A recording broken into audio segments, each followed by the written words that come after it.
नमस्कार मित्रों, मैं आचार्य धर्म शिक्षक सिद्धनाथ त्रिपाठी कुंडली दर्शन 8 में आप लोगों का स्वागत करता हूं। मित्रों, आप लोगों के समक्ष आज एक नए विषय को लेकर हाजिर हूं। मित्रों, वीडियो शुरू होने से पहले आप लोगों से निवेदन है, पूरा वीडियो सुनिएगा, तभी ज्ञान और आनंद दोनों प्राप्त कर सकेंगे। आइए अपने विषय संसार क्या है इसके ऊपर चर्चा करते हैं।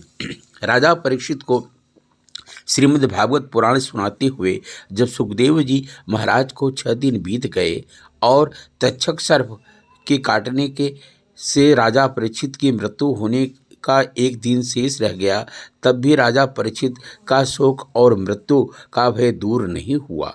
अपने मरने की घड़ी निकट आती देखकर राजा का मन क्षुब्ध हो रहा था। तब सुखदेव जी महाराज ने परीक्षित को एक कथा सुनानी आरंभ की।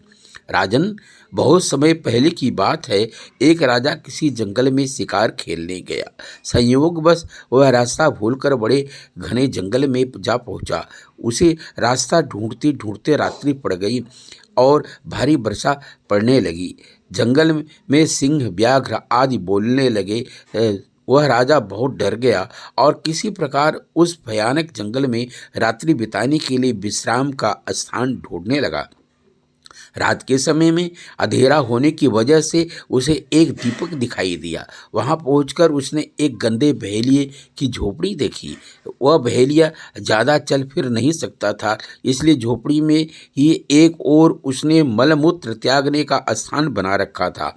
अपने खाने के लिए जानवरों का मांस उसने झोपड़ी की छत पर लटका रखा था। बड़ी गंदी, छोटी, अंधेरी और दुर्गंध युक्त वह झोपड़ी थी। उस झोपड़ी को देखकर पहले तो राजा ठिठका, लेकिन फिर पीछे उसने सिर छिपाने का कोई और आश्रय न देखकर उस बहेलिये से अपनी झोपड़ी में रात भर ठहर जाने के लिए प्रार्थना की।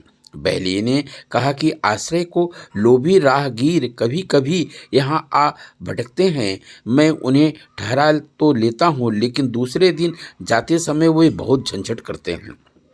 इस झोपड़ी की गंध उन्हें ऐसी भी भा जाती है कि फिर वे उसे छोड़ना नहीं चाहते और इसी में रहने की कोशिश करते हैं। वे अपना कब्जा जमाते हैं। ऐसे झंझट में मैं कई बार पड़ चुका हूँ, इसलिए मैं अब किसी को यह भी यहाँ नहीं ठहरने देता। मैं आपको भी इसमें नहीं ठहरने दूंगा। राजा ने प्रतिज्ञा की वह सुबह होते ही इस झोपड़ी को अवश्य खाली कर देगा। वह उसका काम तो बहुत बड़ा है। यहाँ तो वह संयोगवश भटकते हुए आया है, सिर्फ एक रात्रि ही काटनी है। बहेलिये ने राजा को ठहरने की अनुमति दे दी, पर सुबह होते ही बिना कोई झंझट किए झोपड़ी खाली कर देने की शर्त को फिर दोहरा दिया। राजा रात भर एक कोने में पड़ा सोता रहा। सोने में झोपड़ी की दुर्गंध उसके मस्तिष्क में ऐसी बस गई कि सुबह उठा तो वह परम प्रिय लगने लगा। अपने जीवन के वास्तविक उद्देश्य को भूलकर वही निवास करने की बात सोचने लगा। वह बहेलिये से और ठहरने की प्रार्थना करने लगा। इस पर बहेलिया भड़क गया और राजा को भला बुरा कहने लगा। राजा को अब वह जगह छोड़ना झंझट लगने लगा और दोनों के बीच उस स्थान को लेकर बड़ा विवाद खड़ा हो गया।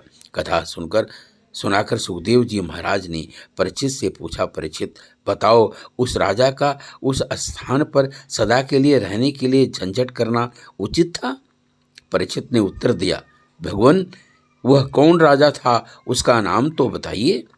वह तो बड़ा भारी मूर्ख जान पड़ता है, जो ऐसी गंदी झोपड़ी में अपनी प्रतिज्ञा तोड़कर यूं अपना वास्तविक उद्देश्य भूलकर नियत अवधि से भी अधिक रहना चाहता है।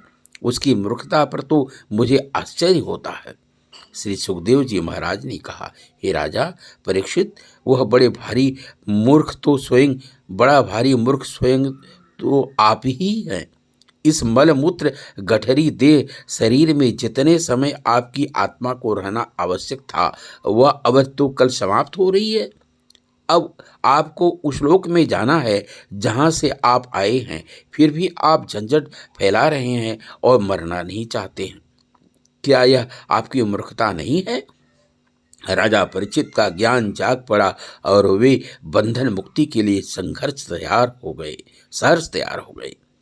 वास्तव में यही सत्य है कि एक जीव अपनी माँ की कोख में जन्म लेता है तो अपनी माँ की कोख के अंदर भगवान से प्रार्थना करता है कि हे भगवान, मुझे यहाँ इस कोख से मुक्त कीजिए, मैं आपका भजन सुमिरन करूँगा। और जब वह जन्म लेकर इस संसार में आता है तो उस राजा की तरह हैरान होकर सोचने लगता है कि मैं यहाँ कहाँ आ गया, और पैदा होते ही रोने लगता है। उस गंध से भरी झोपड़ी की तरह उसे यहाँ की खुशबू ऐसी भा जाती है कि वह अपना वास्तविक उद्देश्य भूलकर यहाँ से जाना ही नहीं चाहता। यह मेरी कथा और आपकी भी है। जब अवधि पूर्ण होगी यहाँ से जाना होगा, और यह संसार जो है धर्मशाला है, इसको छोड़कर एक दिन जाना ही होगा। मित्रों, यह आप लोगों ने सुना, यह संसार क्या है? यह संसार धर्मशाला है, इसको छोड़कर एक दिन जाना होगा। अच्छा लगे तो लाइक और सब्सक्राइब अवश्य करें। धन्यवाद।